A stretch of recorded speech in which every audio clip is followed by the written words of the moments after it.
Marketing Show, the #1 podcast for growing and scaling your business with online video. I'm Heather Torres. And I'm Sean Cannell, and we're from Think Media. And if this is your first time listening, welcome.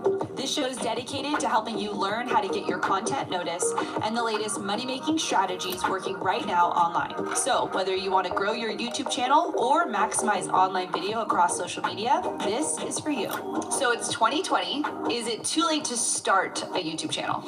Yeah, that question is more relevant now than ever because on the one hand, YouTube is 15 years old now. I mean, it started in 2005. And so, of course, competition is rising. The platform is maturing. There's even been some new drama on YouTube with COPPA and things like that. But on the other hand, my answer is still absolutely not. It is not too late to start.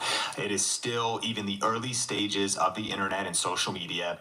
And I think the fact is we're still seeing people rise, build channels. Yes, there's new challenges, but there's also new opportunities every single day. So I'd say no, it's not too late to start if you've got the right tips and strategies. So a lot of people that come onto the platform think that you need to vlog your life, you want to just create general content. Do you have some examples of people who are crushing it right now on YouTube?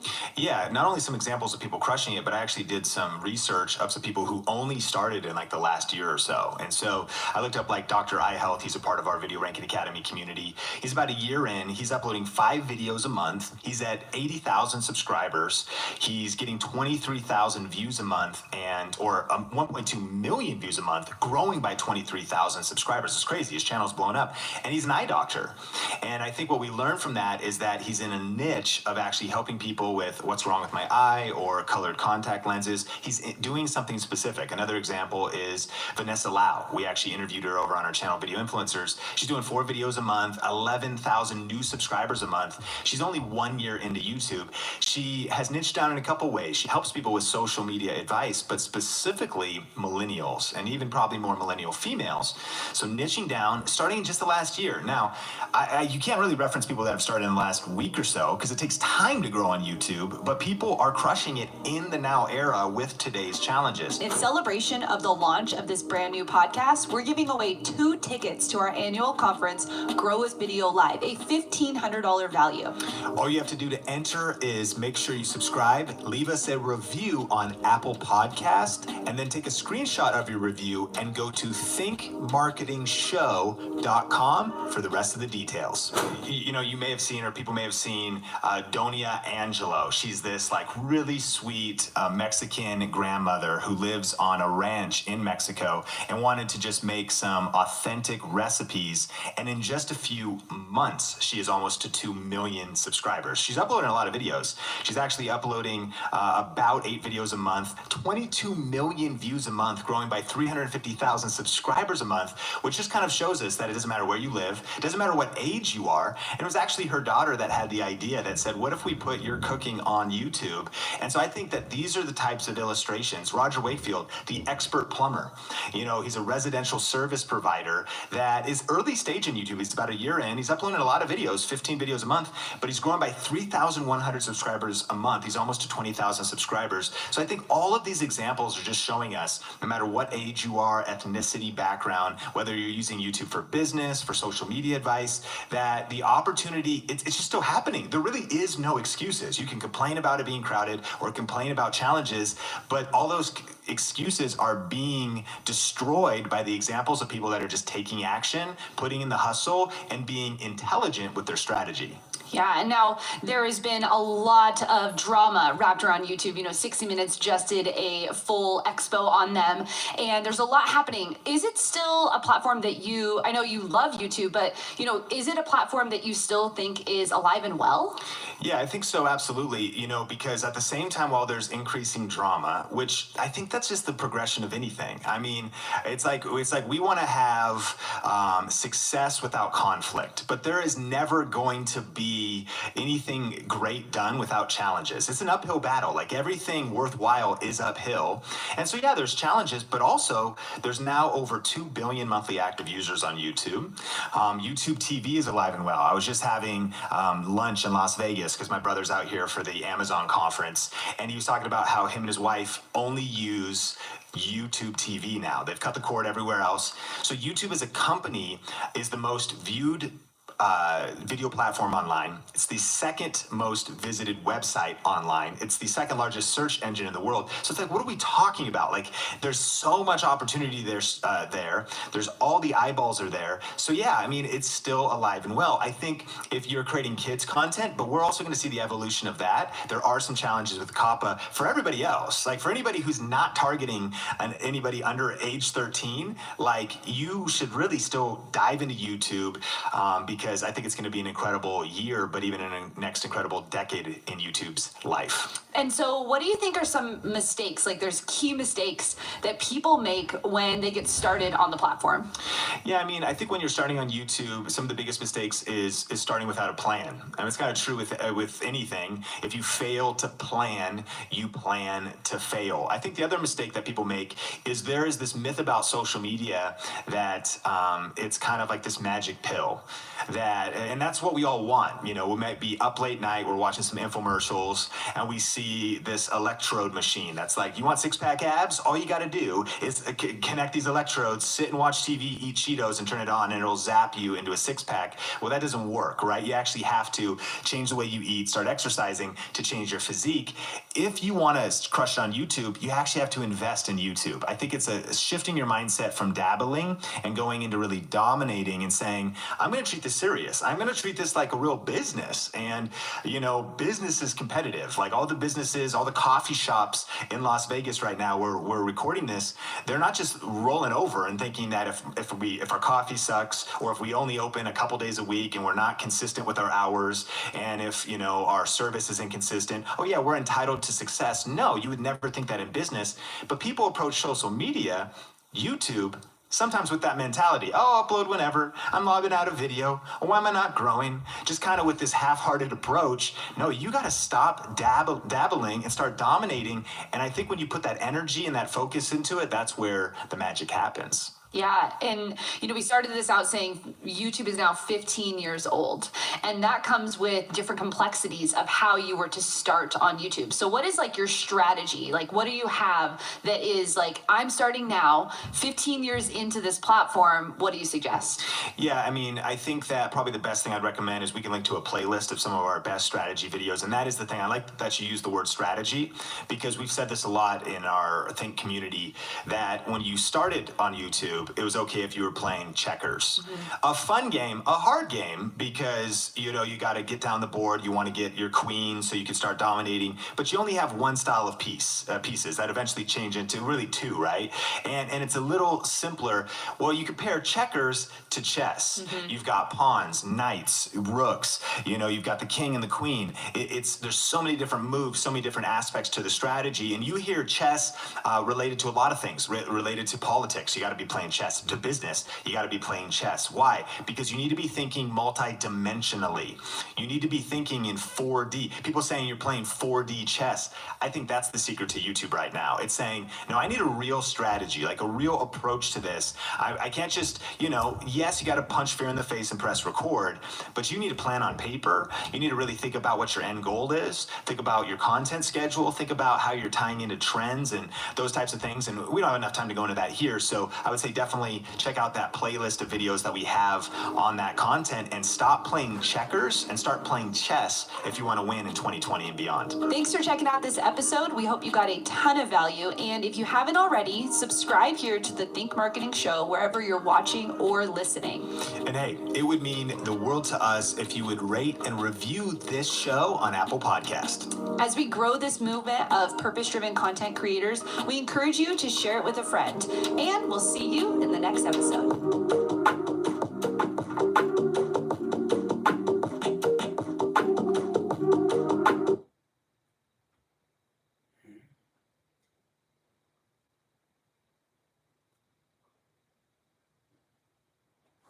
In every mighty empire lurked a chaotic world of payroll and HR. Pharaoh Khufu had to settle for the pyramids we know today because the best engineers lived too far away. If only Khufu could hire and equip the talent he needed, who knows what the seventh wonder of the world would be. Whoa, that's the most beautiful pyramid I've ever seen in my life. The Aztecs were inventive engineers who created floating gardens. Meanwhile, Venetians struggled to grow food. If only they could have relocated the Aztecs to Italy, the country would be swimming in avocados. Mamma mia! Even today, companies still live in the past when it comes to payroll and HR. Christina and her team try to keep up with local changes in 30 different countries. Thankfully, they now have one partner to do it all. Deal can hire, manage, pay, and develop a global workforce, all while staying compliant. It's the only global-first people platform in history.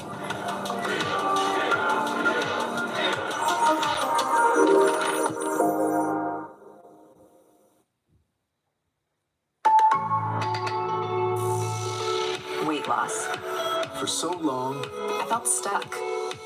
I tried and tried again. Lost weight, gained it back.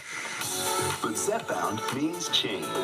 Zepbound's for adults with obesity to help lose weight and keep it off. Activating two naturally occurring hormone receptors in my body, Zepbound works differently. It's changing what I believe is possible when it comes to weight loss. It's changing how much weight I lose, up to 48 pounds. And some lost over 58 pounds.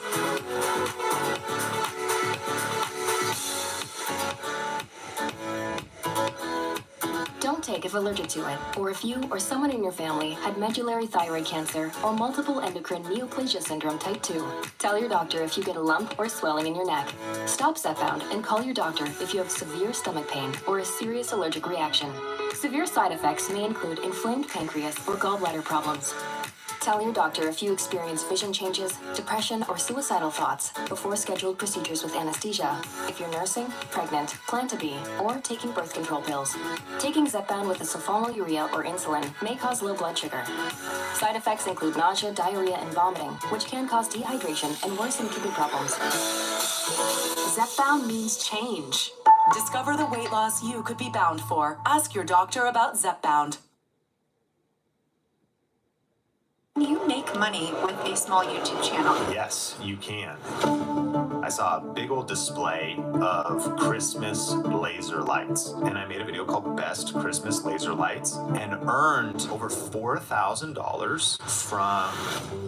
And brands want to work with nano and micro influencers, smaller channels, YouTube Shorts. They're also connected to YouTube Shopping, which is another form of monetization. My favorite way to make money, if you're not monetized yet on your channel, or even if you are, is. In a recent poll, 68% of our Think Media viewers said that they have not started making money with their YouTube channel yet. And then in a separate poll, 28% of that audience said that their biggest issue on YouTube is not knowing how to make money. So the good news is if anyone is watching that and they're part of that group, this episode is for them. I am here with the founder and CEO of Think Media, Sean Cannell. Sean, you have been on YouTube for over 14 years. Across your channels, you have amassed over 4 million subscribers. And then on the back end of those channels, you also have an 8-figure business. But I do understand that it's not always been like that, and it's really just been the case over the last few years that things have really taken off for you and your company. And your journey has been a lot of trial and error in a combination of a few different tactics, and you've got some crazy stories that I'm super excited to get to today. And truly, there is no one else I'd rather be here with today to chat about the best ways and strategies to make money on YouTube with a small YouTube channel. So Sean, welcome. Thank you so much for being here. Very excited to get into it. Logan Lauren, pumped to be with you, Community Care Director of Think Media, and here we are. Here we are. I have one question that I kind of wanted to get out of the way first and foremost. Can you make money with a small YouTube channel? Even if you are not monetized, can you bring in an income? Yes, you can. And you sometimes have to think outside of the box, because when people think about YouTube, they think you got to get 1,000 subscribers, 4,000 watch hours, and that can kind of be discouraging because you think, man, it's going to take so long. And YouTube oftentimes can be slow at the start, but absolutely there are ways that we can discuss that you can start making money even before YouTube starts paying you through what's called the YouTube Partner Program. Amazing. That's good news. We're in luck. We're in luck. One thing it does remind me of is in your YouTube Secrets Playbook, you talk about your Christmas light story. And I would absolutely love if you could share that. I feel like it's really applicable to this topic. Yeah, so I think my favorite way to make money, if you're not monetized yet on your channel, or even if you are, maybe you're listening to this, you're further along, is called affiliate marketing. And that's basically where you talk about a product that you use or have in your garage or even somebody else's garage, just something around your house. You talk about it and then you link to it and you get a commission if somebody purchases that product online. So the Christmas light story was interesting. I discovered YouTube and the fact that I could talk about different products, link to them, make money. So I started as I was living my life, just noticing things. And one of the things that I noticed one year was at a local Smith's grocery store in Las Vegas, where my wife and I were living at the time. I saw a big old display of Christmas laser lights. Now, have you seen those before? There's the classic lights that have bulbs, and then there's it's the tiny thing you put in your yard, and it just shines these lights on the house, and sometimes it has animations and stuff. Have you seen those? Is it the one with the music? You drive by and you can set up a whole thing. They can react to music, and they dance all over the house. Okay. What's your opinion of them? I love them. I think they're amazing. Yeah. We live in a small town, so we have 3 houses, I feel like, that have Christmas lights, and they're all the animated ones. Okay. And you roll up, you tune it to the AM radio, and you get a whole show. My wife hates them. Oh, no. She would prefer the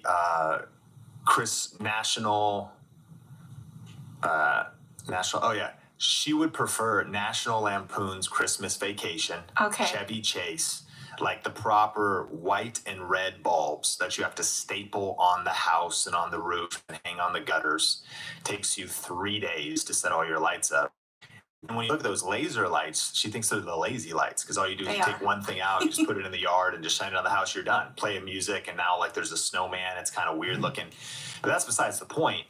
I went to Smith's and I saw a big display of wow, I've seen these on a couple houses. Now, let's take you back. This is 2016. I saw these on a couple houses, and I thought, if these are in a grocery store, they're probably getting more popular, and they're probably being sold more. I want to actually say, originally it was a TV infomercial called the Star Projector or something. There was a really early version of these lights. And so I'm man, okay, this is now more mainstream. So knowing what I know about YouTube now, and this is where listeners could do this for themselves, you spot maybe an opportunity for a product you could talk about, a product that would relate to your YouTube channel.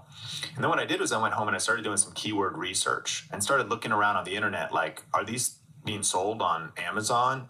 Is anybody searching for these? And what keyword research is best Christmas laser lights. And I'd be oh, wow. You can find that 2,000, 3,000, 4,000 people a month or something are searching for that particular product. And when you use tools like that, those numbers, it's not that it has to be exact, that you could still get 100,000 views on that video. But what you're doing when you're searching is verifying, oh, there's people looking for this. People are shopping online for this particular thing. So from just kind of verifying that there was interest and sort of spotting that this was going to be a trend, I thought, what if I made a video? I did my own research, ordered some of these Christmas laser lights off Amazon for $25 and then another one for $35. And if I made a video after reviewing these, and I made a video called Best Christmas Laser Lights, and I talked about 3 different models, and I put that video out. And as a result, I caught a trend that first year because I was still pretty early to these lights coming to online shopping. And I want to say that video got a little over 100,000 views and earned over $4,000 that year from Amazon.com because I talked about the lights.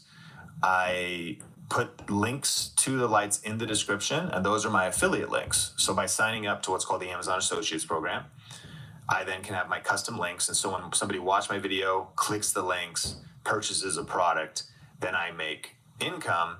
And it actually is kind of crazy what happened since then. But that's an interesting story about how randomly talking about lawn and garden accessories for the holidays can actually be something that people make money on. And anybody listening to this could start thinking about what do you use in your life, your hobbies, what do you have in your garage, what is your passion, what are the things you already spend money on, what are the last 100 purchases on Amazon, is there something you could talk about? Those all could be turned into a YouTube video that makes you money on YouTube without being monetized yet. That's amazing. And if 2016, that was about 8 to 9 years ago, I'm curious what your YouTube channel looked like at that time. Was that like your first major breakthrough with affiliate marketing? Yeah, so by that time I was kind of midway on my journey. I started that channel. It was just my personal name. I think originally it was called Sean Thinks. My name is Sean Cannell, and called it Sean Thinks because I had started thinking media, even though I wasn't really posting there as much. And the channel was kind of what you would call a lifestyle channel, meaning I just sort of talked about the things in my life and a lot of different products that I may use. So that's where I learned this was originally making side income from sort of just I've learned lessons since then. I didn't really have the best niche. Like, it might sound random to talk about laser Christmas lights, and the truth is it was. But I was also creating strategic videos that were essentially getting in front of trends. And so I started that channel around 2010. And so this is 6 years after that. The channel was not huge yet, but my first breakthrough in affiliate marketing, and that's really glad you asked this question because I talk about earning $4,000. That was 6 years after I started the channel. I remember my first ever affiliate payment from Amazon.com was $2.12. That is, I think, a much more realistic number to imagine. And early on, I would talk about, like, I made a video called Gift Ideas for Him. And same idea. And we're talking about the holidays. You can do this any time of the year that you want, but around the gift ideas for him. And then what I did was I was like, all right, what if I made a list? And I went around my house and just was like, oh, this was a cool book that my wife got me about, being a gentleman. Here's our GPS from our Honda Civic back when like everyone had a Garmin. It's like, you could get him this. And it was actually just stuff I had. And I talked about it and like held it up in the video. Here's just some ideas. And if you want to actually purchase any of these products, just links in the description. And it started slow, so slow that I made $2.12. But I was, kind of wanted to click my heels like a leprechaun in excitement because I was like, whoa, this actually works. Like, I just made $2 on the internet. Like, what if I could turn that into $200 a month? What if I could turn that into $2,000 a month? And as you know, that's one thing we're so passionate about helping our whole community with, because that's practical. And this is also not it's not get rich quick stuff. This isn't like become a millionaire on YouTube overnight. $2.12 or even $2,000 a month, that's not millionaire money, but that's life-changing.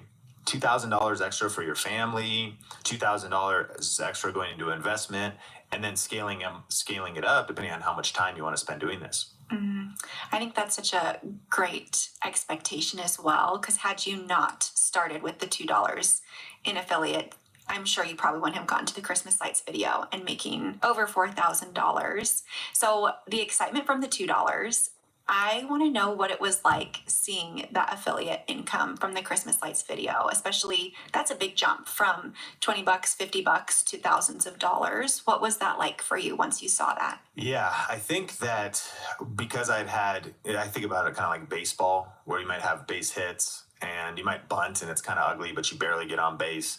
But then you might get a home run someday, and if the bases were loaded, you might get a grand slam. So I kind of think about that baseball analogy in YouTube, that a lot of times you're just putting out a video and trying to get a base hit.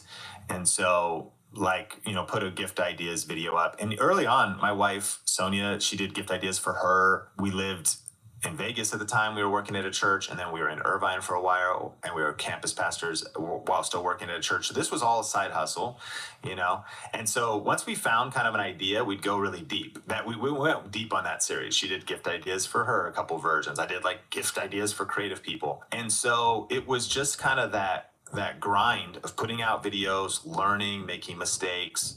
But I started to kind of figure out, okay, I'm getting better at it, better at spotting trends, better at using the tools. And so then when you would have a breakout video, that Christmas lights video was like a grand slam. Because also what's crazy, Logan, is I was just looking it up, and the first year it got about 100,000 views. But then actually the next Christmas, the next holiday season, Dang. And fast forward to today, it got 7,000 views in the last year. And it's not the holidays at the time of recording this podcast. So it might get like 30. It's going down because now it's older. But it's over 500,000 views now. And that's called a ranked video. So this is a major grand slam. It made $4,000 in that first year. It's over $10,000 now, one video. But I wouldn't want, to mislead listeners to think like, every single day I just print a video that makes $10,000 in its lifetime. But I think, what we're obsessed with here at Think Media is like working the system. Like we have a 7-step system. Like let's just keep working the system. And maybe sometimes you get $2 and sometimes you get 20, and sometimes you have a video that pays you $200 a year for the next 5 years. And so I remember the emotions I was feeling, because in 2016 we had barely started Think Media. It was very chaotic, meaning Think Media had been started on the side. We had gone all in. Risk is what it felt like. So my wife and I, no kids at the time, 2 Chihuahuas, Sophie and Rosie, and just like heads down, trying to, be like, can this thing work? Can this thing actually take off?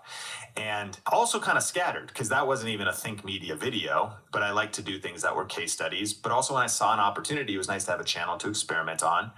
And so having a win like that was so encouraging, because we needed money for the mission. Like we were always just like, yeah, let's put another one out.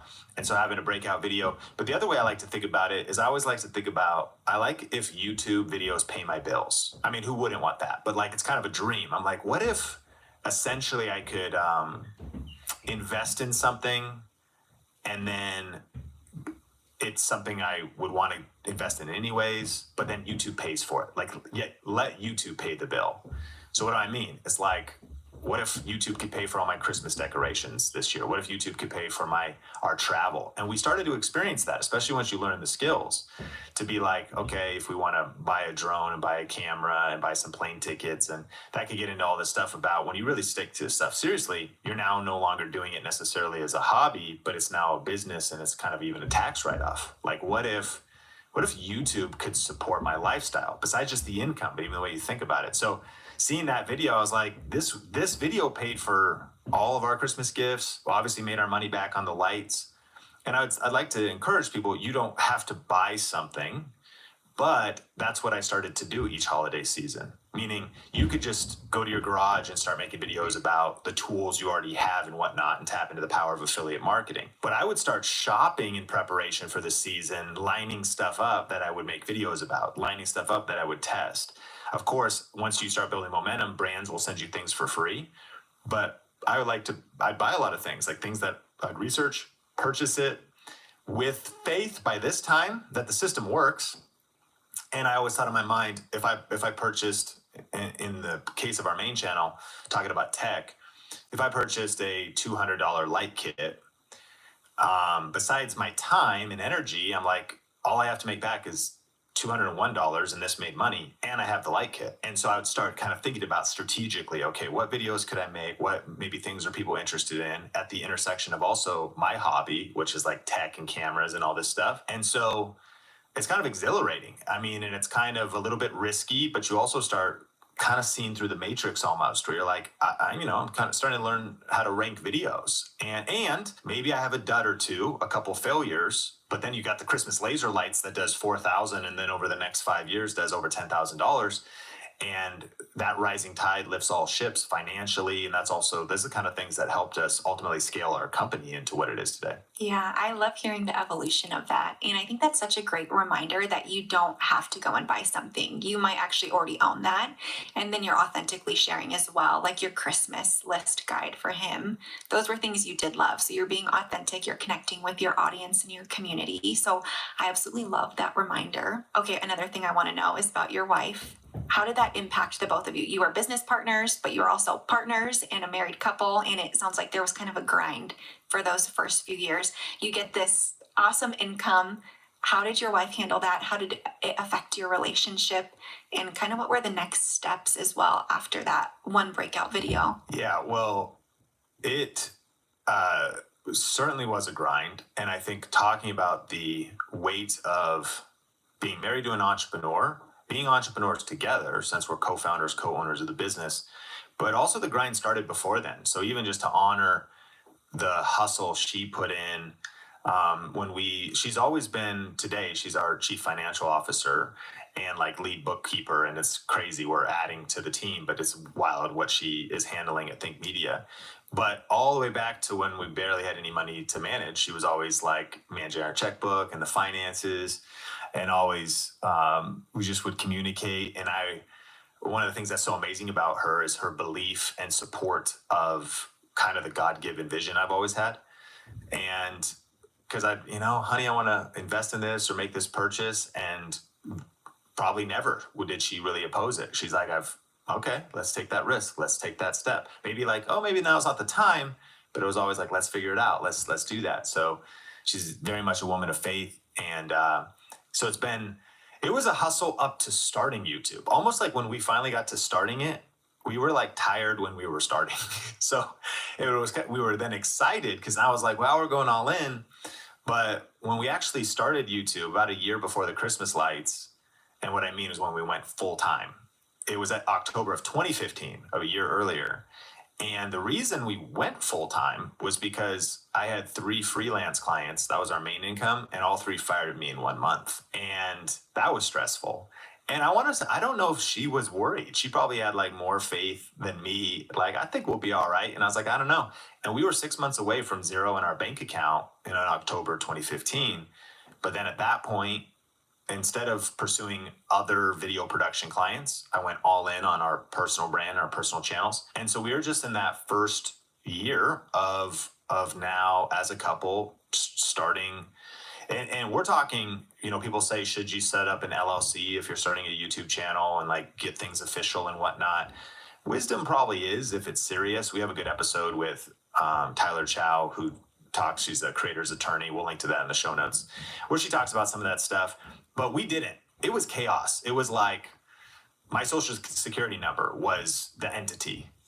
So there was no LLC. We're all dialed in today, but it was like, we have Amazon income coming in, some YouTube income. We're trying to kind of take that money, trying to scale it up. And, on the flip side, I also think we go into it, we're already a little fatigued, shaken from the previous season. We'd come out of working at a church. But also kind of, I think, excited. And honestly, like looking back now, you feel overwhelmed. The learning curve is intense. The pressure is real. But actually, look back, it seems like simpler days. And by the way, we had no kids. So it was simpler days. Now we have a 2-year-old and 4-year-old boy. It's a whole different. And so a season of life, that kind of stuff matters. So it was really, we were just like kind of ride or die together. And she was super supportive. But what was also funny is, she hated the Christmas lights. But I was like, Sonia, trust me. She's like, I just want better lights. I'm like, trust me. Because those are the only ones I actually literally left up on our house that year.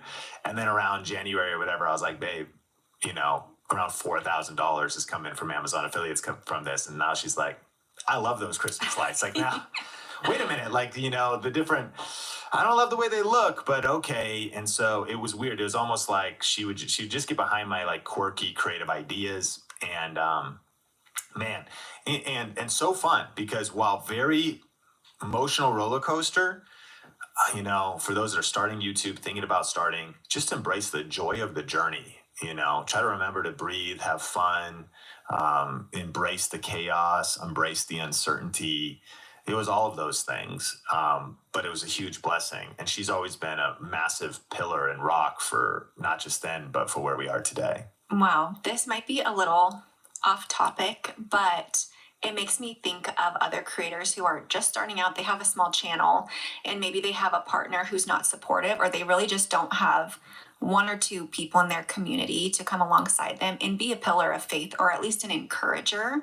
Do you have anything to speak into that, or to encourage those creators who might be facing that? Do you want to escape the 9-to-5 but feel like YouTube success requires millions of views and viral videos? Well, think again, because we are hosting a 1-day intensive online workshop revealing the shortest path to real income on YouTube, even with a small audience. It's called YouTube Money Secrets, and during this live virtual event, you'll learn how to pick high-paying video topics, master new opportunities in affiliate marketing, and even attract high-paying clients. If you go to tubemoneysecrets.com, you can get all of the details and grab your ticket. This is a no-fluff event packed with tactical information and an accompanying workbook so that you can implement these strategies right away. Plus, I'm also going to be sharing my most lucrative video secrets to show you how to get your channel monetized fast. And the timing of this event is highly strategic because the fourth quarter of the year, as well as New Year's itself, is the most perfect time to ride the wave of online shopping and maximize your YouTube earnings. Limited spots are available, so go to twomoneysecrets.com to register for this powerful virtual event. I think first and foremost, accept that it just is lonely. If you have a partner or a close friend that supports you, that's a huge blessing and pretty rare for most. And you could call this entrepreneurship, even though you might just be doing this as a side hustle or a hobby kind of on the side that you'll make some money from. Entrepreneurship is lonely. It is the rebel path. It's kind of the renegade path where you're venturing into the unknown and into something that is uncommon. And you have to have a level of vision, not certainty, but faith yourself that is internal for you that maybe this could work. I'm going to keep trugging along in the darkness. I see something. Entrepreneurs by nature have a vision, and a vision would be seeing something others don't see. Eyes of faith, seeing something that is a possibility on the horizon. So just accepting that nobody else might see your vision. Nobody else might not believe in what you believe in and what you can see for your future. But be willing to walk the lonely road. Many have walked it before you. When I think about that, I also think about, it's kind of a sidetrack to your sidetrack, like where Think Media is today, where the channels are established, you're here, the team is incredible, things are growing, we're doing a lot. And sometimes people even still think like, wow, Sean, you post a lot of content. I'm like, well, kind of, but it's also because we're cutting it up and we have a social media manager and they post it too. And I heard this quote from John Maxwell that said, in the beginning, I got less credit than I deserve, but today I get more credit than I deserve. And because today the team makes me look good. But in the beginning, I got less credit than I deserved because people don't see the long nights and the stress and you wanting to quit. And a lot of times your spouse doesn't even really know the full pressure you're going through or the self-doubt or the insecurity. You get less credit than you deserve because nobody sees it yet. The breakthrough hasn't happened yet. So I just connect that to you starting this thing. Is going to feel lonely. It's going to be, a solo path possibly for a while. I think secondly would be, can you enlist your partner? And I would expect them not to trust you and believe in you. It's kind of a weird way to say it, but sometimes they're like, wait, you want to start a YouTube channel? And there's all other things going on in your relationship. Well, I already might feel like my needs aren't being met, or like the last thing you did didn't work out, or I've stressed because of the pressure I'm feeling, and now you want to do something else. So I think if you think holistically, honey, how could we do this? Honey, this is what I see. Maybe having some conversations about the creator economy stats and the creator economy is going to double in the next 3 years, Goldman Sachs research said. Having some conversations of like, hey, this is something I would want to do. What would it look like to have your support? And not expecting them to support you. They don't see the same vision, or they don't listen to the Think Media podcast, or they haven't seen all the stats. So having some conversations to process those issues together, that not feeling entitled to their support without giving them information, allowing them to ask questions, and then maybe proving yourself and then following through. Be consistent, not just with like listening to this podcast, but be consistent with posting. Like what would it look like? What would show you, honey, that I'm taking this seriously? And if I do this, how could you be bought in? What would it take for you to be bought in? Well, I just really need help with the kids on Saturday. So if I did that, could I start working on my channel on Tuesday nights? Yeah, I think make a plan together, have a conversation, really talk it out. What's the vision? Maybe how many hours a week are you going to do at the start? And then I think lastly is connect with the community. I know that pretty much every other year we do an event called Growth Video Live in Vegas. And it's always it's like heaven on earth for creators. Other people wouldn't even like it. But if you're like a creator, all the lonely people get together. Here's the people that understand me. Here's the other people who know what I'm going through. And there's something about 99% of people that you run into at Starbucks or Dutch Brothers, aren't going to probably understand this whole content creator economy type of stuff. They're not going to be able to relate. So it can feel lonely even still on the journey. But then when you get around somebody else who does, there's just a vibe, there's a connection, And so the cool thing is there's a lot of virtual communities. And so get into something, find a group. We have groups that people could be a part of, and we can link to those and, show notes and stuff. Because I definitely think, like, I heard a quote that said, if you want to know who you're going to be in the next 5 years, just look at the books you're reading and the people you're around.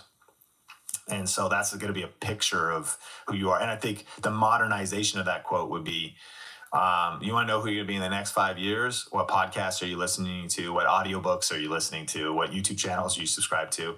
And then, like, what groups are you in? And that could be accountability. In fact, I heard one of the secrets to Mr. Beast's success, and I know he's had some controversy recently, but no doubt about it, he's built massive success on YouTube. And he talks about that when he was small, when he was just getting started in the early days, he was on the Joe Rogan podcast, and he explained that he created a group of what he called 5 other YouTube psychos, YouTube geeks, people that are just obsessed with YouTube. And they met on Skype at the time every single day for 1,000 days in a row. And so maybe there's nobody else, but if you could get 1, 2, or 3 other YouTube geeks in your circle, we see that consistently in other forms of business. People that they form what are called masterminds, and you could join. There's some people, iron sharpens iron. And I think not only is that helpful if you feel kind of lonely, I think it's actually critical to success. It's a fundamental principle we've seen historically in a lot of industries. If you can link arms with other people that are doing it, it's really going to help you get there faster, not just on the practical tip side, but the psychological, emotional side for just what it takes to embrace the challenge and pressure of really the creator career. Wow. Thank you for derailing with me. I love the transparency behind that, especially for those creators that are watching and do feel lonely, to know that it is just a season. And if you do get people around you, things will look up. And you're so right. People have gone before us and before other creators as well and have experienced it. And how crazy. First, Skype, I kind of forgot what that was for a second. And 1,000 days, that commitment is insane. And I know we can think about what ifs and all of those scenarios, but it's really interesting to think if your partner hadn't been supportive and a pillar of faith for you, where this company would be. And I'm sure your God-given vision has shifted as you started out as a small channel,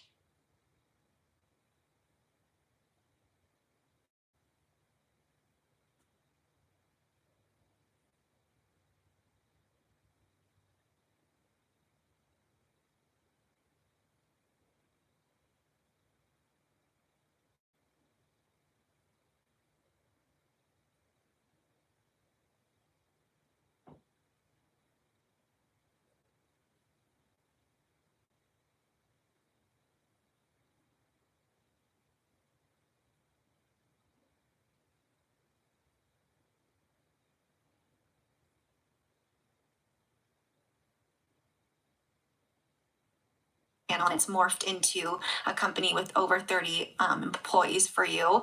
But I love hearing her pillar of faith for you. I think that's really special.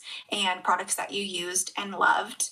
What would you say for a creator with maybe a different niche that doesn't, just looking at the channel, it doesn't necessarily align with affiliate marketing? So for example, maybe like a gaming channel, or maybe like a Bible study channel or a kids channel.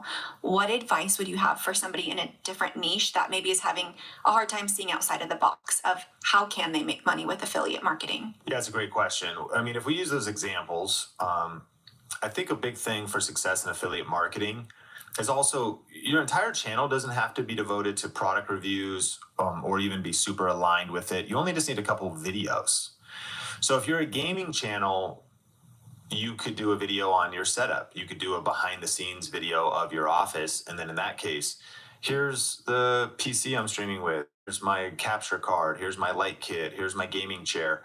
And you could do some affiliate marketing type videos. You know, what's kind of cool is there's new stuff like YouTube Shorts are not just now up to 3 minutes, but they're also connected to YouTube Shopping, which is another form of monetization. In this case, you only need 500 subscribers, I'm pretty sure, to start doing this, and 3,000 hours of watch time. And then you can do affiliate marketing directly through YouTube itself. So for example, if you made a YouTube short about your gaming chair, then you just connect the product right to it. And listeners might be familiar with TikTok shopping. There's Amazon Inspire now. Just kind of like shopping on Instagram. It's integrated right there. Well, you can start doing affiliate marketing on these vertical videos.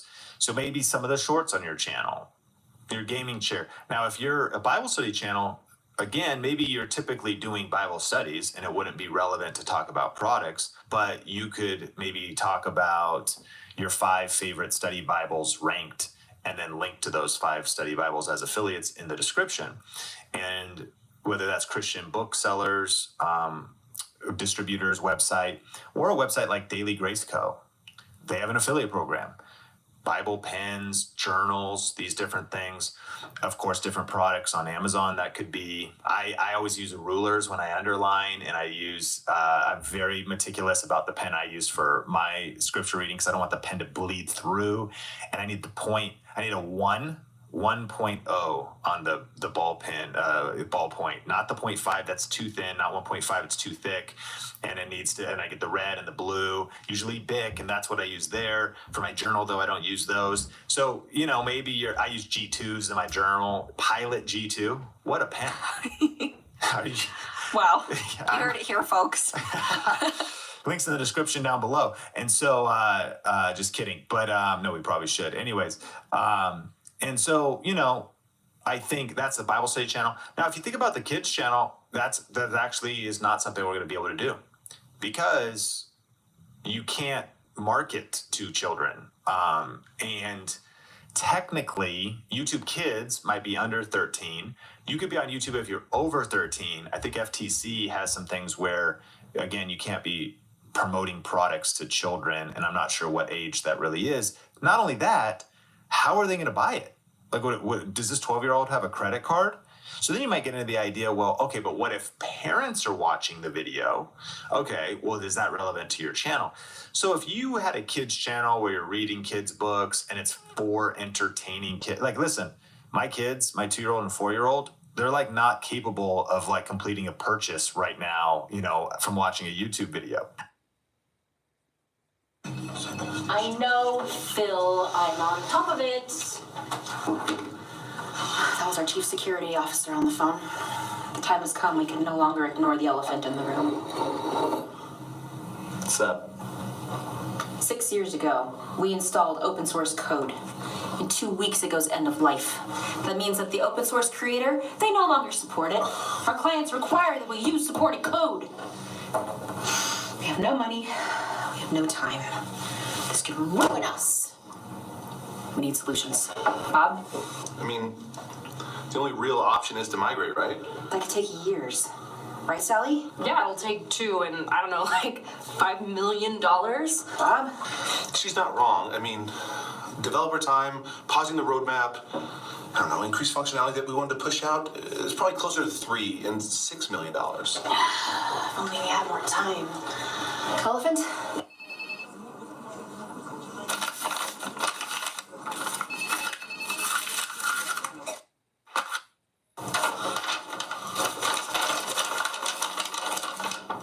What's never-ending support from Hero Devs? Never-ending support from Hero Devs lets you keep using your open source software past its end of life and stay secure, compatible, and compliant without migrating.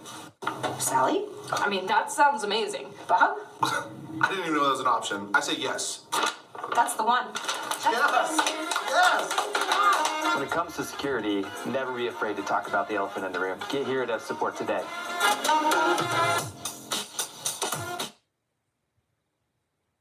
I'm more than relaxing MS, and I want to spend my time my way.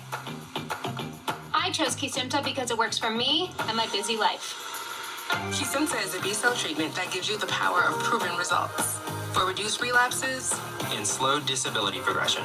When ready, I take it at home in 1 minute a month. Don't take if you've had an allergic or life-threatening reaction to Kesimpta or have hepatitis B. Your doctor should test for hepatitis B before treatment. If you've had it, it could return. Serious side effects, including fatal infections, can happen, especially taken before or after other medicines that weaken the immune system. PML, a rare brain infection that may be fatal or cause severe disability, can occur. Tell your doctor if you had or plan to have vaccines, or you are or plan to become pregnant. It's unknown if Kesimpta will harm your unborn baby. Certain antibodies may decrease and should be monitored. Most common side effects are upper respiratory infection, headache, and injection reactions, including swelling, itching, pain, skin redness, fever, headache, muscle pain, chills, and tiredness. Ask your doctor about starting with Kesimpta for RMS. Watching a YouTube video. I know some people are like, yeah, but those in-game app purchases, like $100 of like rubies in your game, like turn it off, parents. And so, it's just different things. That's going to be a question of what is the best way to make money on my channel? So I wouldn't say affiliate marketing is for everyone. It's probably for 95% of channels, but whether it's kids, there's a few niches where it doesn't work as good. And I think the point is not to make your entire channel about it in many cases. The point is that certain videos could be relevant, where a lot of times it could be your behind the scenes or the stuff you use. And it doesn't have to be so linear. Sometimes people just want to know if you had like a business-based or service provider-based channel, it's a lot of times the stuff you use. It's your office tour. It's the tour of your tool truck. It's the stuff you use to clean up your garden or pressure wash your house siding and all kinds of things. And we know that Amazon is the everything store.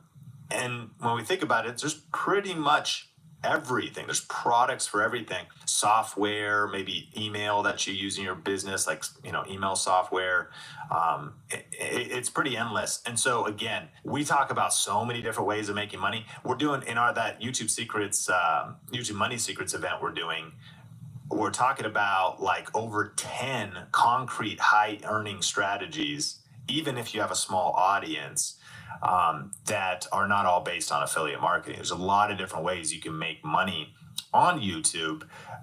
And so affiliate marketing is one of my favorites, but you want to find the best one that aligns with your channel. I'm so glad you touched on the kids channels because we get so many questions about people wanting to start a kids channel and possibly, affiliates or what it could look like to make a product, which is a whole separate thing. But thank you for sharing about that. I know it can be kind of hard to find information on YouTube regarding that. And one thing that I've heard you talk about also, it's a super niche tip, but to find the affiliate program with the highest commission. And a student that I know you've interviewed and I've seen you on Coffee with Candle with her is Jacqueline.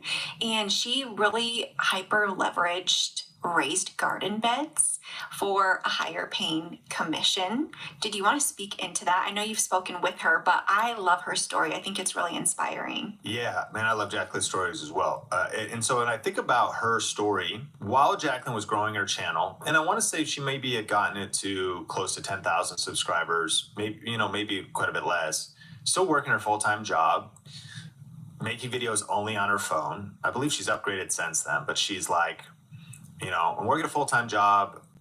I live in Florida. The channel's called The Wild Floridian, and she's making videos about what she loves, how to garden in that climate. And she's making videos on her phone, editing on her phone. If her kids are watching Bluey, she'd be just opening up simple editing software from a simple video she shot. And she was looking for ways to make extra money on the side and even have that path to doing this full time. And so she started asking, okay, what kind of affiliate programs would be related to my channel? Well, of course, there's tools, gardening tools on Amazon and whatnot. But one of the things I would encourage people to do is look for specific websites specifically related to your channel topic that potentially offer you better terms than Amazon. So she found this raised garden bed specialty website, and they offered raised garden beds that were like rust proof. Very key for her climate because of all the humidity and all of that. So this speaks into the mindset you would put into this. Okay, what is a good product that really could be related to my niche, that other people in a climate like this, Florida or not, but if it's humid, like it could be a great solution to their problem. So this gets into the aspect that, again, our ethic at Think Media is not just make shallow videos quickly about products as a cash grab, but to realize this can be a win-win-win when the audience loves the product that they find and then a retailer gets some promotion through content creators that are micro, nano influencers that are making videos. And so she found this raised garden bed company, and I want to believe that she might have, by the time she had, let's call it 6,000, 7,000 subscribers, so established but not huge, and still working her full-time job. I think she emails them and they actually agree to send her a free bed to test. So it's something people could start doing. You don't need a huge channel, but it's helpful if you're in a specific niche, because they're like, what is a perfect channel? And their hard cost of goods is a lot less than even the price of the product, right? Because they have marketing and whatnot. So she gets one of these raised garden beds, tries it out, gets the whole thing going, loves it, like sees the quality, sees the build. And the other cool thing about this website was there are all these unique shapes, heart-shaped garden bed, like crescent moon shaped, like different things. So just finding something super cool. Take the time to test it. Buy it if you need to. Maybe you've already invested in it. Maybe it's something somebody else knows about. Like, wait a minute, like, my other gardening friend is telling you about something that's so amazing. They can't stop raving about it. That's the kind of word of mouth we're talking about. It's like YouTube is word of mouth and people are looking for cool things. And then she finds out that they offer between 10 and 20% commissions. So there's like a rate sheet on Amazon. Like for cameras, we get 4%. If you had like a grocery channel, you were talking about pantries, that's like 1% if you're talking about pantry type stuff. Cool, but a lot lower. If you were talking about luxury goods, luxury purses or things, it's like 10% on Amazon. So knowing the percentage is important if you're thinking about how much money could I earn. Well, this website also discloses anybody can sign up for the affiliate program. You go through the terms.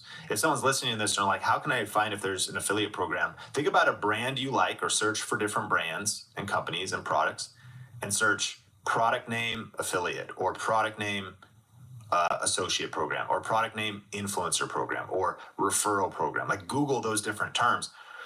And then when you go to their page, they'll explain how it works. And this website says the average order value is $500 because a lot of times people buy 2 to 3 of these raised garden beds. And we're going to give you 10 to 20%. And the way that works is right when you start, you get 10%.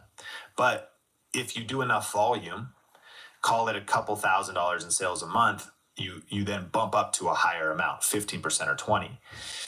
So she also, following our main program is called Video Ranking Academy. So it's not only just how do you structure the video, how do you title it? The goal is we're trying to do a Christmas laser lights video, a video that we post today and that for the next 5 years keeps getting views. And sure enough, that's what she does. It's about, raised garden beds, something about maybe the search term, what people would be looking for would be the climate she's in. And I think that first video did around 77,000 views, keeps getting views every day, every year it continues to. And if someone sees it and they're like, oh, those raised garden beds look really awesome, let me click that link and make that purchase. And when she was telling us her story, she talked about how she launched that video and did enough sales to get up to that 20% commission level. So on $500, which they say, average cart value, that means 10% would be $50. 20% would be $100. So if she does $5,000 for that, website, then that's, I don't know what the math is. 10% would be $500. 20% would be $1,000. So she has $5,000. People click the link, they're purchasing, and fast forward to today, she's earned over $10,000 from these raised garden beds and stretch that out too. Now, Wait. Running a creator business is overwhelming. Constant content creation, community management, juggling of platforms, and unpredictable income. There has to be an easier way to monetize through memberships. Enter Uscreen. Hands down, the best all-in-one membership platform designed specifically for video creators. We help you generate consistent subscription revenue without losing your mind, with powerful monetization features, easy distribution across devices with a branded membership site and apps, sleek video organization and streaming capabilities, and community tools built to engage and retain more customers. Uscreen gives you the power to connect with your audience like never before, and the VIP treatment from our team of experts on hand to help you every step of the way. To make consistent, reliable revenue while keeping full control of the brand and business you've worked so hard to build. Start your membership journey with Uscreen today. All right, Tom, your thoughts? Yeah, well, Tom.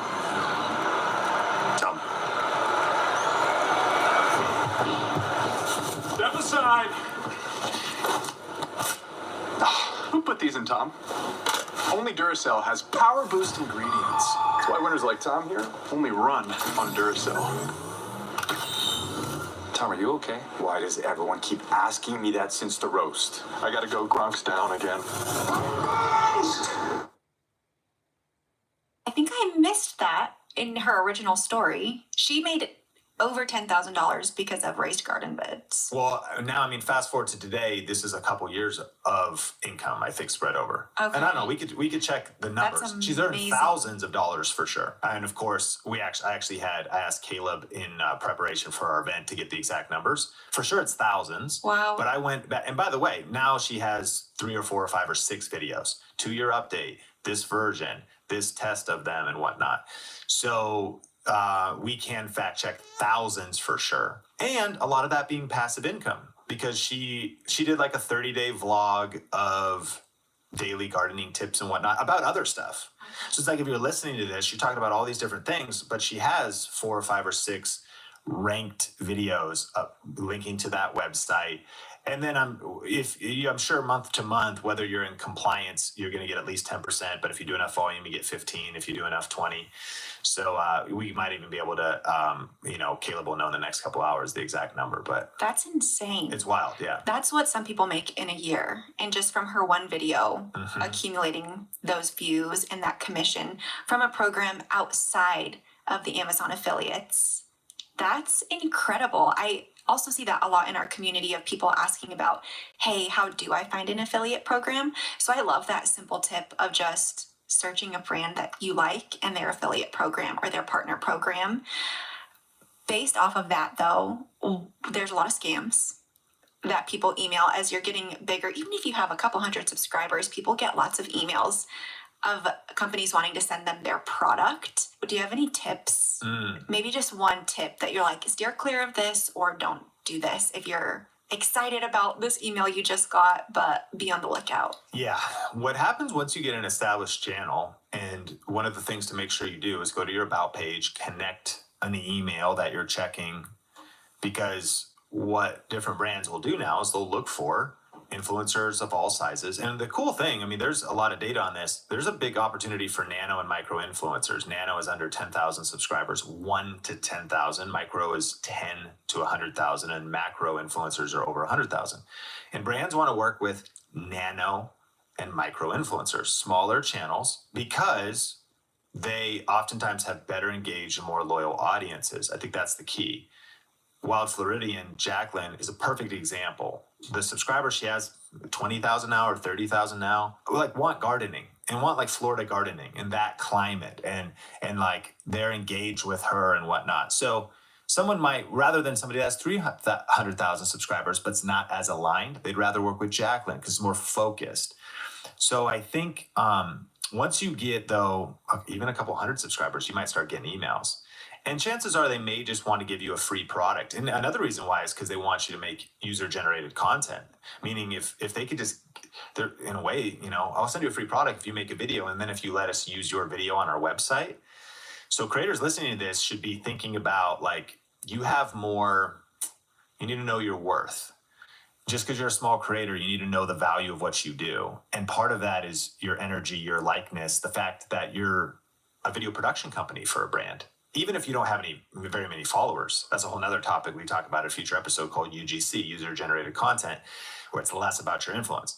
However, what can happen is some of these emails are scams. We'll send you a free product, and so now they get your information. Like, we want hopefully you shouldn't be really giving them, your social security number or something crazy, but they'll say you got to pay shipping, and they'll do this on Instagram DMs and stuff. Like, we want to send you a free product, but you got to pay. I want to send you free fashion sunglasses. You pay shipping, and they're not that nice anyways. And so they're actually getting a sale from you in kind of a weird, shady way. And not only that, it also could be kind of a phishing scam, which is trying to get you to click and install some software. And there's all kinds of different ways people are trying to do malware and phishing, trying to get your information. So the advice would just be to just do due diligence to like verify the company, the brand. A lot of times, like, is it coming from a company website? So john@thebrandname.com, and then go to the company website, Google, is this company legit? If that company's products are sold on Amazon, they have a really established website, they look good with the Better Business Bureau, like whatever, there's scam websites. You search it, and I could go as far as trying to find that person's LinkedIn contact or seeing if the brand is on Twitter X and just sort of trying to, and in some cases it might be obvious. You're like, that's a main, like in tech, if Rode microphones, you're like, yeah, Rode's an established company. If it's coming from rodeswebsite.com, okay, that's Rode. Like but there's a lot of startups and there's a lot of new companies. So I don't want people to be paranoid, but that is a kind of new skill set to learn, is sort of how to have digital safety. And then count the cost as well. Like, do you even really want that product? Like, we'll send you a free electric fly catcher. You're like, what does that even have to do? And I did that, but early on, I remember I sent a video to my friend, my friend David. I was like, hey, check this out. Because there's this company called FameBit that would do brand deals with creators, and they might send you a free product. And I did a video on like cool LED desk light. Okay. Is what it was. That was the whole video. It was about a YouTube video about a cool LED desk light. And I tried to have good B-roll and all that stuff. And I remember I said to David, I was like, check this out. He was like, yeah, it's all right, you know? And I was like, why don't you like the video? I was thinking more about like the video aesthetics. He's like, dude, it's a desk light. Like, I mean, I'm not going to get excited. Yeah, it's nice, but it's a desk light. You know, I could never forget. I was like, yeah, it's kind of a good point. So sometimes, like, what are we doing? You know, all these brands want these videos made. Like, you know, cool, this actually is pretty cool, but like cool self-cleaning kitty litter box. Great. It's exciting.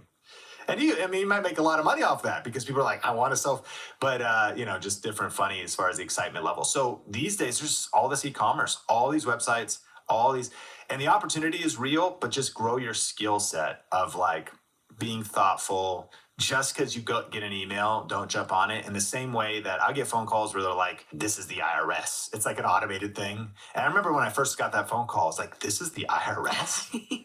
It's like, oh, it's a scam. It's one of the scams going on, and they're getting more sophisticated. So you really want to be thinking about just being savvy to think things through, vet the email. And I think if you just do a little bit of digging, you'll be able to find that it's maybe something cool to explore more. My takeaway was, what are we doing? What is the channel doing? And is that brand aligned with what the creators really, in the direction they're headed? So what are we doing? We're doing it. They're doing it. And be careful because they're getting very sophisticated with the phone calls, with the emails, yes. And even just something as simple as looking at who the email was from.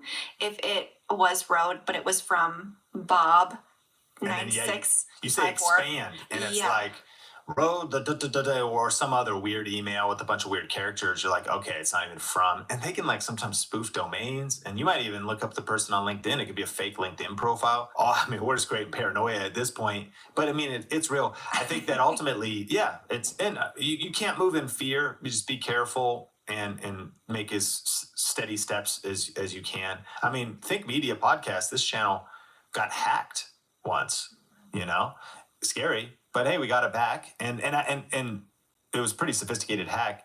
But I knew like 10 creators personally that also got hacked, and so YouTube was doing their best. I think cyber security type stuff is just sort of like the way of the future. You can't move in fear, end of the day, but you can be smart and increase your skill sets of just learning and always continuously learning about how to be wise, because it just kind of comes with the territory. I feel like I have about 20 more questions for you, but I'm going to wrap this episode up with the last question. So going from that first Christmas light story of making $4,000 with your Sean Thinks channel to today, I'm super curious. And I've heard creators talking, even with bigger channels, that maybe their videos aren't performing the same with AdSense and making money. I'm curious if we can share what the Think Media channels made this year, so 2024, and how it's performing compared to previous years. Yeah, so Think Media is pretty wild. And of course, these results are not typical, but you know, and we're a team of creators at Think Media now. But our peak is right around $475,000 in ad revenue in a year, just ad revenue. And this year, if we cross 400,000, we'll be pretty pumped. That's almost 10% down, 8% down, and actually pretty good compared. Now, I've heard, people listening to this, maybe you've been doing YouTube for a while. I've heard from a lot of people that are like, man, YouTube kind of feels hard now. My views are down, my ad revenue is down. But when we do surveys on our community tab on both channels, it's always just split. It's like 30% of people are like, my views are up. 30% are like, it's the same. And then 30% are like, my views are down. And then 10% are like, I haven't started yet. So ultimately, Did you know you may have hidden sun damage? Olay Complete gives you daily sun protection plus 24-hour hydration. 98% of women prefer Olay Complete SPF 40 to the leading brand. Try Complete today. Only Olay. It's a moment when an idea becomes more than just a thought. When you feel it, you'll know it. It's that drive to create, to build something, to be in charge of your own destiny. At Busy, we're built for that moment. For the entrepreneurs, the side hustlers, and the rule breakers. Whether you're starting your business or you're ready to scale, Busy has every tool you need to get there. Start your business today with Busy. and then 10% are like, I haven't started yet. So ultimately, there's so many factors. Like, if I'm just speaking to what's happening for us, if it's empathy for, if maybe things are down a little bit, we have had different seasons where we've had different content creators on the team. And there was one season when those content creators were doing 2 videos a week each, plus me and another person, 4 of us total. Our pipeline of long form YouTube videos was crazy. And it was like, wow, that was one of the years when the revenue was highest. It was like, and it was also around the pandemic and everyone was at home and they had tons of time to watch YouTube. And then there's other seasons too, where advertising spending is up and down.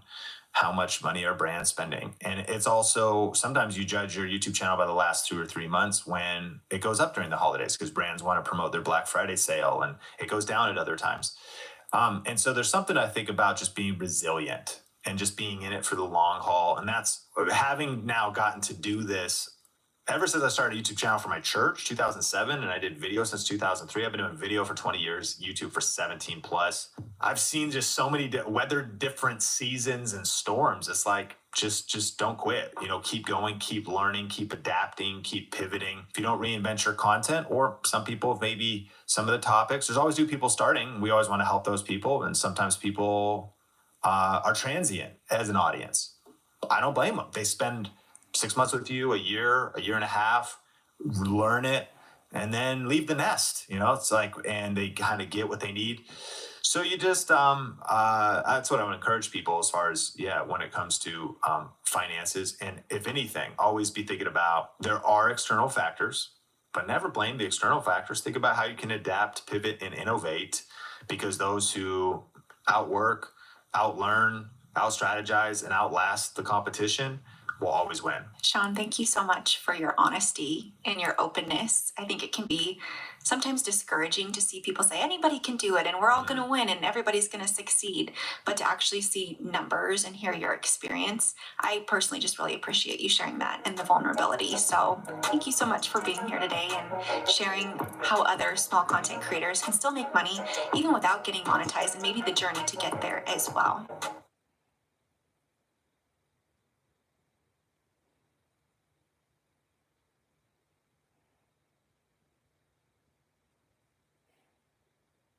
Best supply chains are the ones customers never think about. But when you're not ready for demand spikes or supply delays, revenues, customer satisfaction, and the trust of your partners all suffer.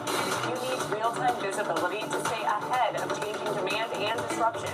And you get that with Oracle Cloud Supply Chain Management. This is AI-powered supply chain management from start to satisfied finish. Get a free demo at oracle.com/SCM. Try Olay for firmer, lifted skin without pricey procedures. Only Olay. In the first year, I was getting to a point where I was hitting like 10 grand a month. That first year was really tough because, again, I didn't know what was going on. And I almost had like a mental breakdown 4 months in trying to produce a video every week. Today, we're going to be learning how a medical professional turned boring eye content into viral videos. Finally, one of my videos did hit, got suggested, again, a little bit by luck, but I caught a topic. What would you tell creators if they were feeling like maybe it's too late to start YouTube? And if you were to start from scratch today, what would be some of your first tips? Today, we're going to be learning how a medical professional turned boring eye content into viral videos, including his thumbnail strategy that took his shorts and his videos up to 7 million views on one video. He's also going to be breaking down the exact method he uses to structure videos to keep them watching. One of his videos hit 1.5 million views doing this, and the content shift that helped him jump from a struggling creator to over 139 million total video views. But right at the start, we're going to cover the 3 biggest mistakes he sees people making on YouTube when they're just starting out growing their channels. But if you're new to the Think Media podcast, thanks for being here. And today I'm thrilled to welcome Dr. Joseph Allen, the visionary behind Dr. Eye Health. He has over 139 million views, and since launching his channel back in 2018, he's built an impressive community of over 1 million subscribers by breaking down eye health topics in an accessible way that resonates with his audience. Dr. Eye Health, welcome to the show. Hey, thank you, Sean. This is amazing. Longtime fan of everything Think's doing. So again, an honor. Well, I'm fired up to dive into a little bit of your story, some advanced tactics as the conversation progresses. But let's start off really quick. What are the 3 biggest mistakes that you see creators making? We brainstormed these ahead of time. The first one is random content. Break that down. Yeah, so I see, even for myself, when I first started off, I wasn't sure what I was talking about. I wasn't sure really what to make. But over time, really boiling down to what your audience wants, like how can you best show up for them, and being very direct about what the problem is and how you're going to help them. I think having clarity on what you're going to be really focusing on can really put your content above everybody else's, because you're really getting to the sharp pain point of what the keyword is, the key phrases, and what the audience is looking for that content. And even if it's not a hot topic, if you are direct about it, it will find an audience. So good. Number 2 is not getting to the point fast enough. What do you mean here? So at the beginning of the videos, if you spend too long not getting to the point, or really getting the information, or allowing the viewer to know they're in the right place, that the information that they clicked on, that they are going to get that information, then you see audience retention drop off way too fast. So you have to kind of figure out how to present yourself quickly and get kind of reaffirmed to the audience that the video is what it's going to be about. Right? You don't want to be just clickbaity enough so that people will be interested in it, but not too clickbaity that you're going to be taking them on a wild ride. I love that. And the 3rd biggest mistake you see creators making is on their thumbnails. What are some of the mistakes there? The biggest thing is too crowded, right? They got way too many words on the thumbnail. Perhaps they don't have enough emotion or enough color. I think sometimes simple is better than too complex. And so I've really started to lean into that myself and really analyzing, okay, how do I better get this thumbnail to pop out and make it very simple? How do I draw eyes this direction? Because once I get their eyes on the thumbnail, they're going to be able to see the title. And if the title's in alignment with that thumbnail and it's enough curiosity, they'll click through it. I'll see the click-through rates improve. And those are some really powerful tactical tips to get us some quick wins on the next video upload that we do.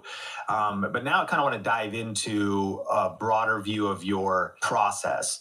Now, if people are new to your channel, I actually am certain some of the listeners have stumbled on your channel before, because almost everybody in the world has eyes. A lot of people wear glasses, they're dealing with dark circles or contact lenses. And so over the years, you're all over the internet and YouTube. You got a lot of videos over 1 million views. And there's topics like doctor explains how to get rid of under eye bags, or contact lenses for beginners, or how to clean eyeglasses. What's your process for turning medical concepts into engaging titles that average people want to click on? Really good question. We have kind of a few different strategies, right? We have one which is purely SEO based strategies. So we use the algorithms to try to understand what are people really looking for, what's the search telling us, because that's usually evergreen content, right? That's content that's going to last forever. We know everybody's asking those questions. So if we at least show up there once a month with an SEO driven video, we know that's going to have longevity. The other is kind of a topical, we know that if there's some topics that are getting hot in the industry, like recently there were some publications showing that this medication, a very popular medication that people are taking, has a risk for permanent vision loss or blindness. Like, that's a good topic people want to know. And if we are an authority talking about that topic, there's a good chance that other news outlets may end up making a video on that, or they may make a post about that. Well, guess whose video is going to be recommended next after that after that other big news outlet? That's another kind of strategy we'll use.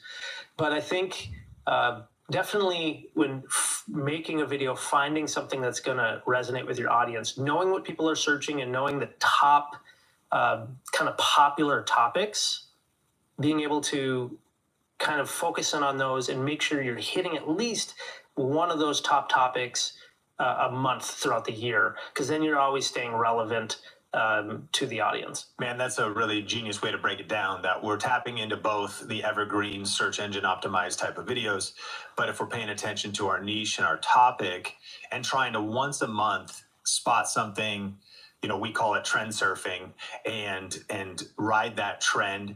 And it's a system, because in that case too, maybe it doesn't blow up.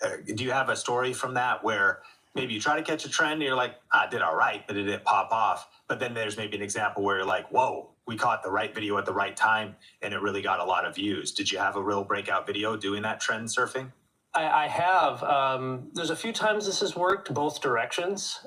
For example, this last year, I did a video on castor oil, on its effects on castor oil, because there's a lot of things in the world of social media where people will they'll talk about benefits of something without having true scientific backup for it. I think people know that there's just, especially in the diet world, for example, there's a lot of people just make claims. But I said, okay, well, people are asking about castor oil. They're making these claims that it helps with the eyes in these ways. Well, let me dig into the research on it.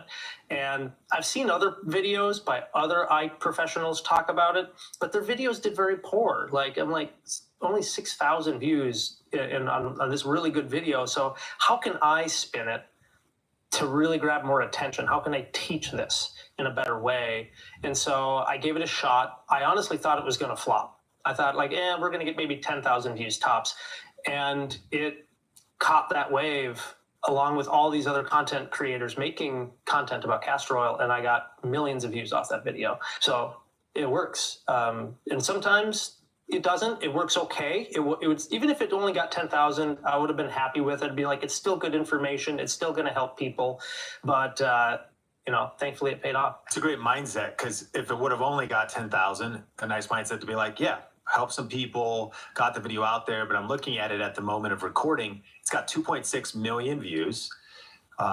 It's getting 76 views per hour as we talk. So this, hour-long conversation, 76 new people still watching the video.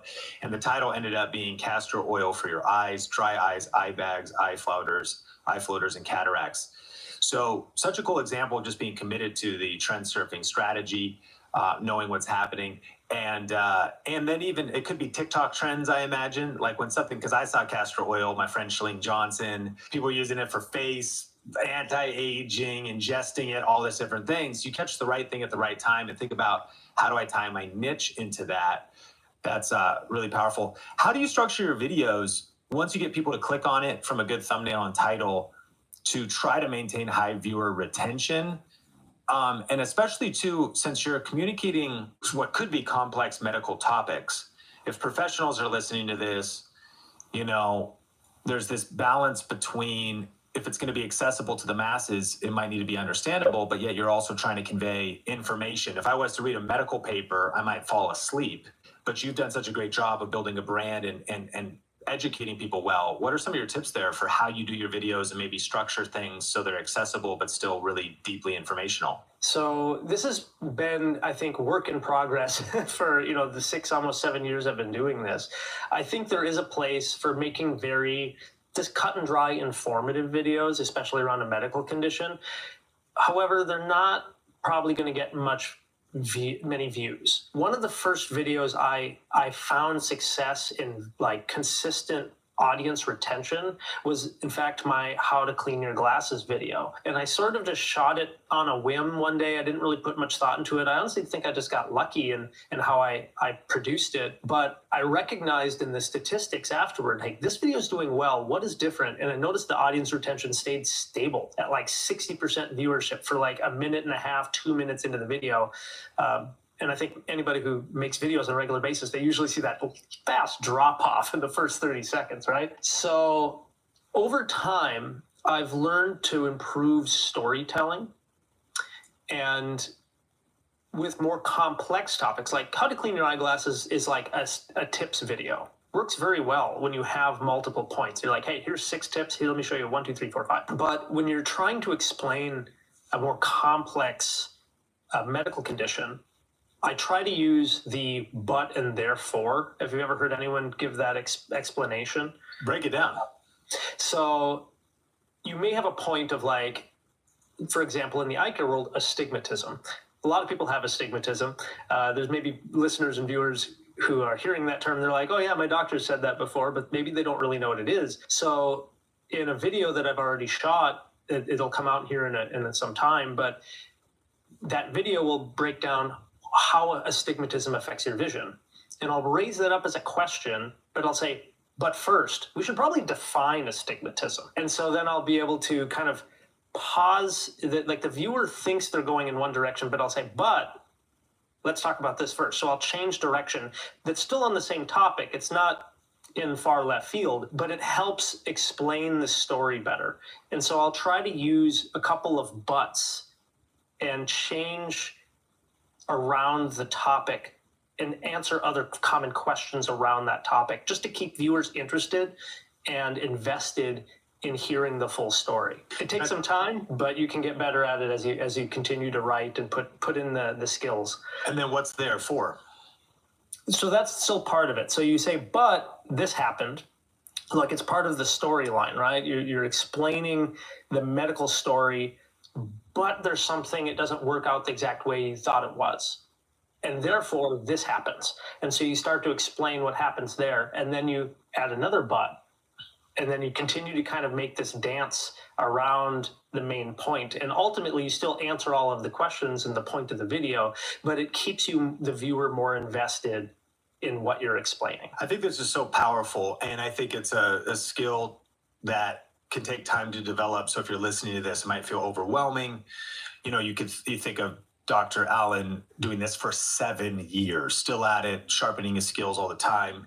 It's a good reason to subscribe to the podcast. And even just repetition of this kind of information and learning is so important, because these are high level skills.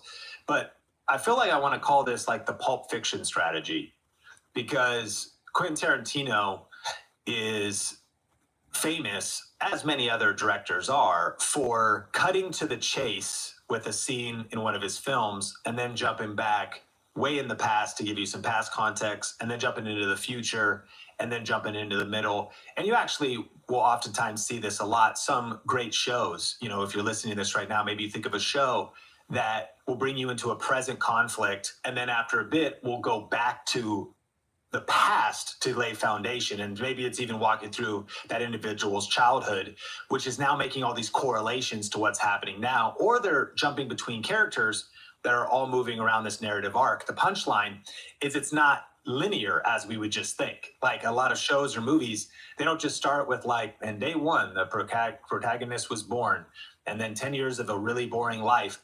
But even the big idea of cut to the chase would be the idea of like, how does every James Bond movie start? It starts with a gunfight. He's like riding on a jet ski. There's helicopters. It actually is 0 to 100 real quick, like Drake. There's massive conflict. and then it's like 6 days earlier, and so it kind of goes back. So that's kind of what I envisioned when you were saying that. It's sort of like you're grabbing people in, you're bringing them here, but that storytelling now is jumping back. And it's funny to relate, a Quentin Tarantino movie or James Bond to education about eye health or YouTube. But these storytelling principles are transferable. And hopefully listeners, maybe they'll never watch a movie the same, looking at the storytelling arc from every film you watch and how could you maybe include that in your videos. That's a really high level of thinking. When did you start doing that? Only until maybe the last year or two, and I think I sort of stumbled onto it by accident. Like I just started watching some other creators and saw, that's an interesting way to shoot their video, an interesting way to edit it. How would I incorporate that in explaining this more medical-based topic? And there's times it's worked. There's times where I've applied it more heavily just because it's easier with some topics. But for example, if someone goes back and watches my castor oil video, you'll notice I kind of tee up that there are concerns or risks if someone puts 100% castor oil on their eye. But first, let me explain that this study where I was really surprised that there's benefits to castor oil. And so it kind of shifts a little bit. You'll see it a little bit in that video. And that was an open loop because there's some risks. I'm like, okay, I need to know the risk. You're like, but first, let's go back and give you some context. I'm like, okay, well, now I need the context, but you've still created a great open loop that I need to close to understand what those risks are that are coming later in the video. Absolutely. And so I think it's a higher, for anybody who's maybe just starting out, it is a higher level of video writing, and it's something I'm still working on. But as I get more excited writing the videos myself when I start writing it in a storytelling way rather than just cut and dry. I want to talk about YouTube Shorts, and not every creator embraces shorts. Shorts are probably one of the most polarizing and controversial topics on YouTube because some creators are saying shorts will destroy your channel, divide your audience, hurt your regular views on your main videos. When I look at your top shorts, you've got a short that has 7.7 million views. Now, your most viewed regular video has 4.8 million views. Congratulations on both fronts, crushing it. But I'm curious, when did you decide to embrace shorts, and what have you learned? Has it been a positive, neutral? Is there pros and cons that you've personally felt, and are you committed to still posting shorts? So when we started doing shorts, I think I came to it late. I started just testing it out a little bit here and there. Wasn't really sure how to do it because I've never really gravitated toward TikTok or Instagram Reels too hard. But I thought, this is something, it's part of YouTube. YouTube's investing in it. I should at least try it, see how it affects things. And we had a little bit of success doing some reactions, but I started just kind of saying, hey, let's pick topics, especially even SEO things that, I can't make a full video on this, but I can at least make kind of a short and zoom in on that. And it's not going to hurt anything for me to try it. And what I've found, it actually has done nothing but help the channel because it's a lot of times these short videos go to people who are more interested in watching short content than just long form content. And it gets in front of people who've never seen my content before. So it ends up at least drawing them to the channel. And at some point, if they watch one or two shorts, the algorithm may learn, hey, this person might also like a long form from me, and they get shown one of my top 10 videos. They get more introduced to my world of eye care. And that's kind of the mission. I want people to learn about the eyes and take care of them better. And so the more people I can raise awareness to, then that accomplishes my mission. So what we're doing now, we are going to be investing more heavily in short form content for all platforms, right? I'm not just dedicating just to YouTube, but I make it with the mindset that YouTube is still my priority number one platform. So we're going to be doing more, but we're planning our short content largely around our long form. And so when I plan out a long form video, again, we have astigmatism, I'm remaking some of my older top 10 videos that I started with. And that astigmatism video, wow, there's actually 4 or 5 shorts I can make all around astigmatism. And I can post those a week before the main video. I can post those during the week of the main video. I can post those afterward, and they all will feed back to that main video. And so we're going to continue kind of coming up with these strategies down the road and leaving room as a trend may come up. A trend may come up on any platform, and we'll be able to comment on that or find places to fill that in with our content schedule. It's interesting for an established creator like you. I think I heard you say we're going to remake our top 10 videos. Break that down for maybe somebody listening. Even if they're just starting, it might be a way to think about, what if I run out of topics? Well, there's maybe the ability to repeat yourself eventually, especially if it's months or even years later over your now 7 years of building a channel. But explain your thinking behind looking at your top 10 and then redoing it. What is the mindset there, the strategy there? So we know that just looking at our statistics, okay, there's certain topics, like the topic is interesting. There's a lot of people asking about these hot topics in the eye care world. Of course, there's things like eye bags, there's dark circles, there's floaters, there's contact lenses.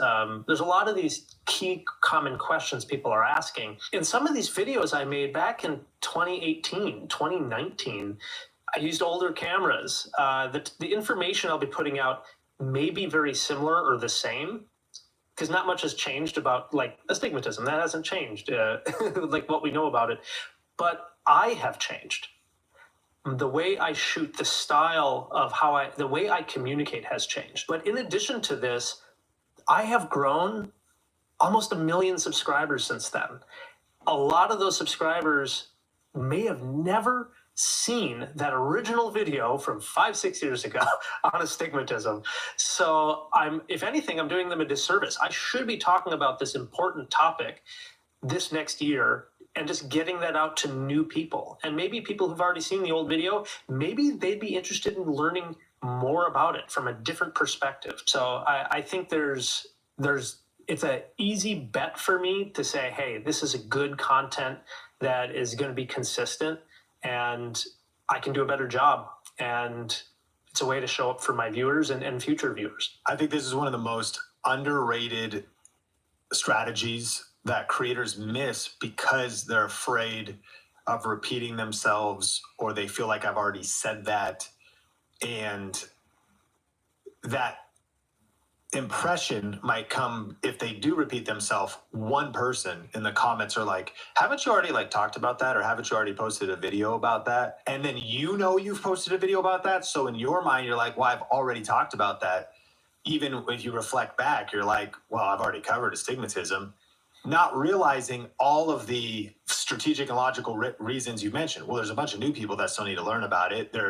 You have new style and new gear. It's a new year. There's probably 10, 20% of, maybe it's not even new information. Maybe it's a little bit of new information because maybe a few new medical papers or something, but also just your ability to communicate it. What I want listeners to really take away is that I think a lot of people are missing out on the opportunity of repeating themselves more on the proven topics. They're constantly searching for something new. I heard one person put it this way: we shouldn't be constantly trying to say new things, because if we are, then we at some point are making stuff up. Because in any niche, there's probably 10 core topics, 30 adjacent, and max 100 if you're really, and then of course you get into, but there's not that many things you'd ultimately be saying when you're covering those core topics. Of course, different niches are different. The quote is, you shouldn't be constantly trying to say new things to new people. You should be trying to say the same things to new people. This episode is brought to you by StreamYard. StreamYard is our go-to platform here at Think Media for live streaming to Facebook and YouTube, and for recording our video podcast. It has an incredibly easy to use interface for built-in branding, transitions, text lower thirds, and